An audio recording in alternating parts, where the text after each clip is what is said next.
What is up, YouTubers? Welcome back to our first episode of 2020, our first episode of the brand new decade. Welcome to our 60 journey. My name is Lucas, and I'm here to help us build healthy relationships. So 2019, the decade of teens, is now gone, and we are here in the roaring 20s. I'm getting a message right now about this energy that's coming in. It's going to be about being lively. It's going to be about setting new foundations. There's going to be an energy of bringing forth a new destiny for ourselves, new goals, new aspirations, new beginnings. Now, the one thing to remember, excuse the sound in the background, my cat has decided to use the litter box right now. This is going to be a really strong year about laying the groundwork for what it is we want to achieve. I think that there is a deep inner knowingness that we are all about to open up into a heart space. You know, I've found myself throughout my life being surrounded by energy where I wasn't always being the most authentic version of myself. And it can be as simple as, I think people get wrapped up sometimes, and anytime I say people, I'm not excluding myself from this. I want to make sure that's clear. Like, I'm not excluding myself from this. Like, I've been here. I know what we're talking about. I've witnessed it. I've experienced it. I've done it. We have this habit of not expressing our truth or expressing our truth in a way that isn't kind. So I had a psychic call last night. Woman calls in who's very, very particular about so many things. I mean, it was this endless beret of things that she was unsatisfied with. And it related to, she called in about her lovers, but that was like the first 3 minutes. And all of a sudden, it was all of these people.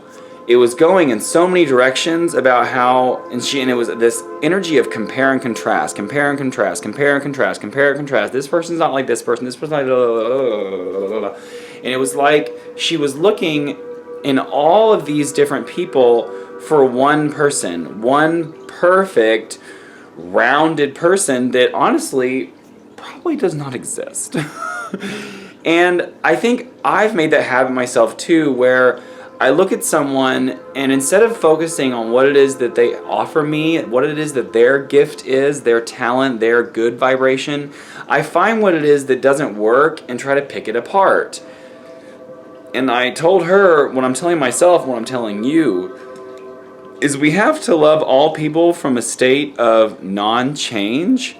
Because unconditional love and unconditional acceptance means that no matter where someone is, no matter where we are, somehow we can find resonance and vibration that brings harmony to a situation. So my reading for today is what energy, we're going to do an activation, you ready for the activation? What energy do we need to activate in ourselves to walk into 2020 with a state of love, with a state of peace, with a state of divine aspiration is the word I'm getting right now, but I'm not sure if that's the word I'm looking for, but we're going to go with it. Divine aspiration. How are we aspiring to be not only better in ourselves, but to see the better inside of other people? So at this moment, I'd like to invite everyone to close their eyes, take a deep breath in, as I now invite my team of angels, spirit guides, ancestors before, and ancestors to come to guide this reading. What energy are we speaking for today? What activation are we needing right now?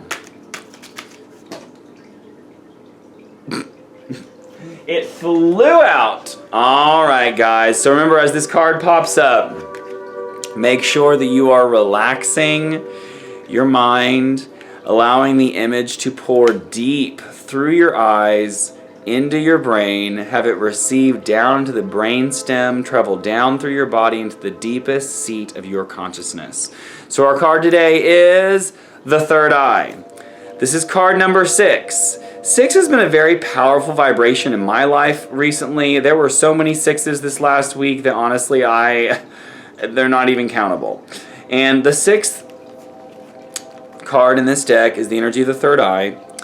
This card talks about supporting your intuition, supporting your inner knowingness, and I'm getting this energy right now about trusting that all the energy that's around you that you're witnessing is positive.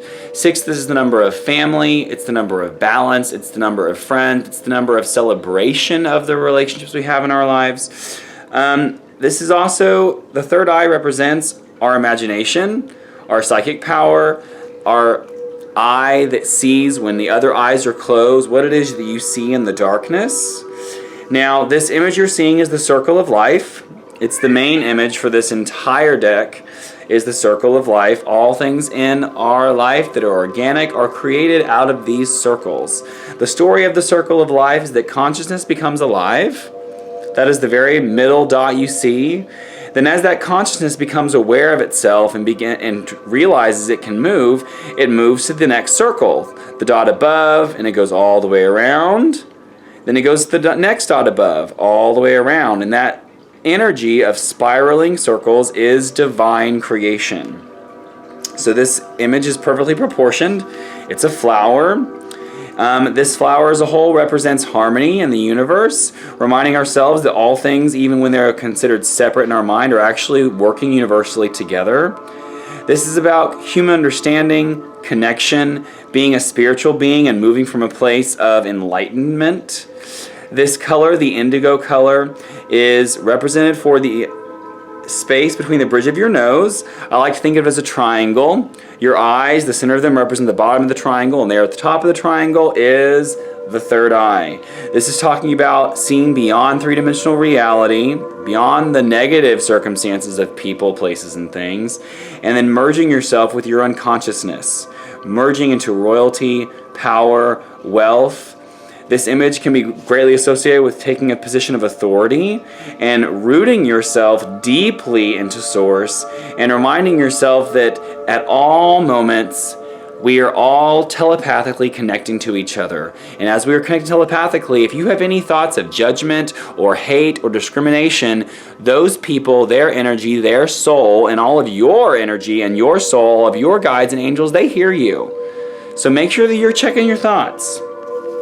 The meditation for this card is close your eyes, take a slow, deep breath, and bring your awareness into your third eye, the center of your forehead between your eyebrows, and now silently ask the universe to bring awareness to a thought or feeling or image that can serve you right now in this moment.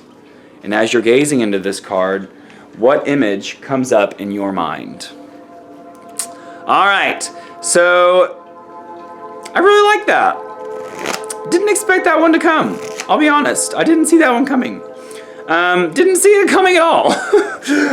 So apparently I need to open my intuition as well, right? Now the other deck I'm going to use today is my Chakra Wisdom Oracle deck. I think this is the third time now. I'm pretty sure. It felt like the first time last time we did it, but I think that was the second time, and I said that in the video. I'm going to ask now my angels, what are the 2 cards that speak to the emotions and vibrations inside of us that we need to focus on as we move into 2020? How are we going to use our chakras to awaken a sense of love and compassion for others? We've already opened up this one.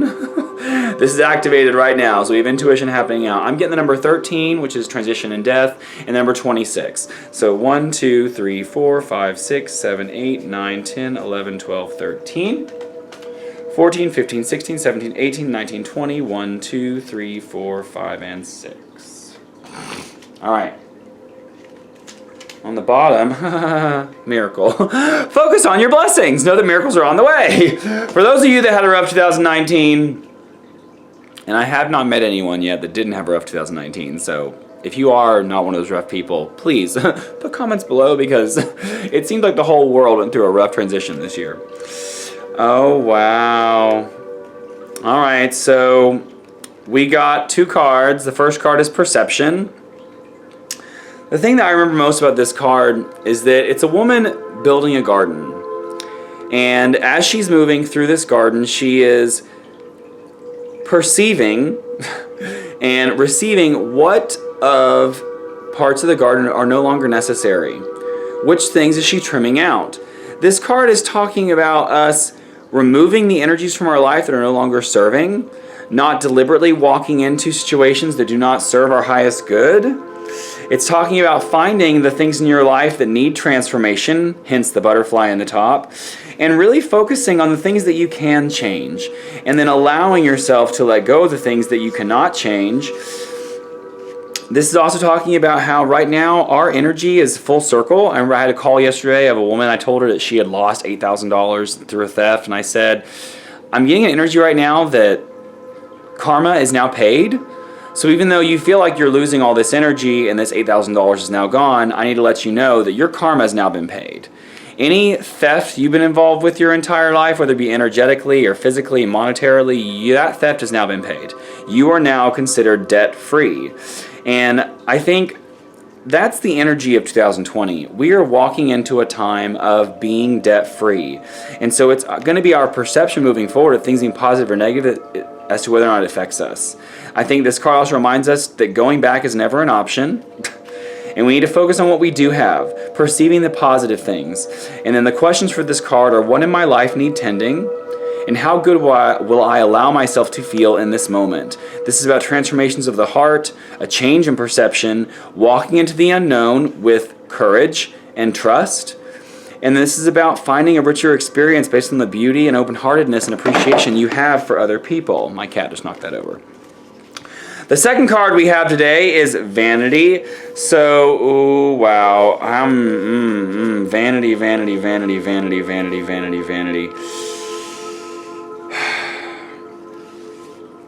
This card talks a lot about needing more, wanting more than we actually need.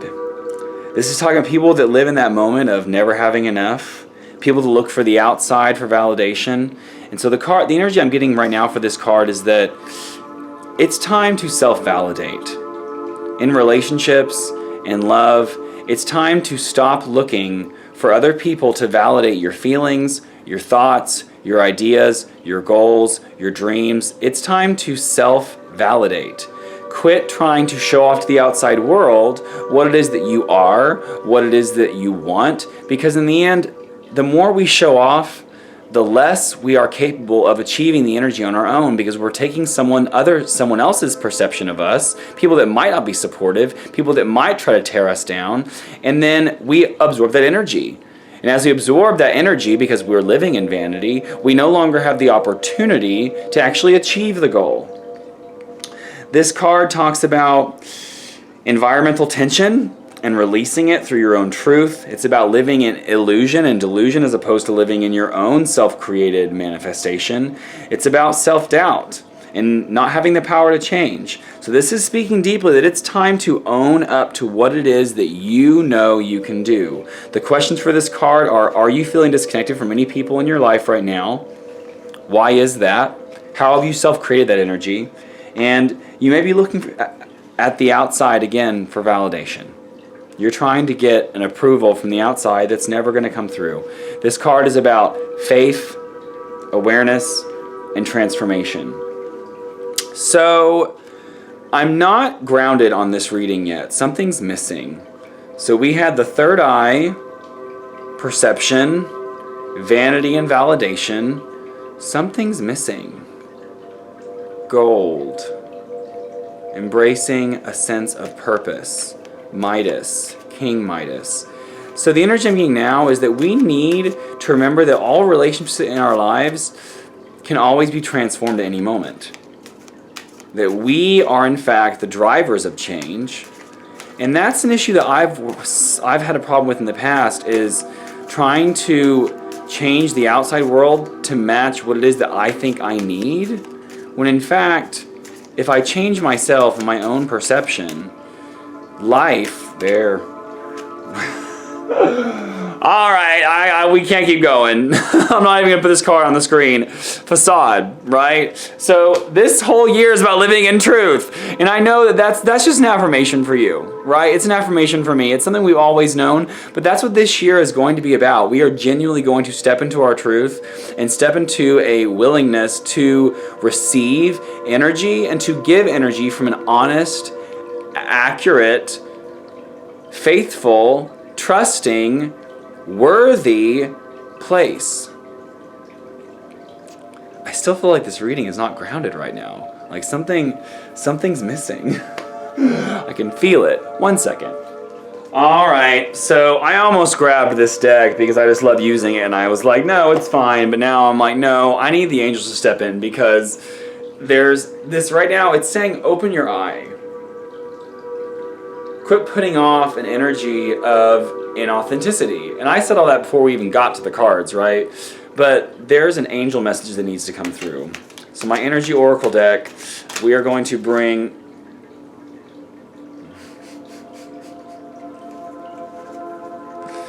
Wow. The last card for us today, guys, is the Door to Spirit card. Card number 32. It's funny, I just mentioned living in gold and making the Midas touch, right? Because this card has a gold door to it. It's talking about allowing your spirit to come into your body, living fully in your own divine essence, trusting and knowing that you are supported. This card came in reversed, so it says that we're all feeling a bit of a disconnect right now. There's been a lot of energy that's been draining for us. It's telling us to trust our intuition, because it's been failing us lately, and it's not been working out as well as we could. It's saying that we're a little bit distracted by worldly matters and personal problems, and not letting the energy of happiness fill us up. We're filled with drama, distractions, intense emotions, and that spiritual peace needs to come in. So as we relax and let go and meditate on our soul self, you have to remind yourself that your higher self resides in your heart center. So this is an affirmation that perception living in your heart is the right thing. The affirmation for the end of this reading is, I relax and connect with my spirit's wisdom and power. I live in the peace that my spirit brings and know that the world of spirit supports me. I think it's time, guys, that we all move into a place of spiritual purpose. What is your spiritual calling? What is it that you know, if you took away all the circumstance of where you live, who you see, what job you have, the energies that are around you, what is your soul's calling? Because that right now is where the world is stepping into a place of soulfulness. You guys be blessed. Thank you for checking out my channel, and I will see you guys later.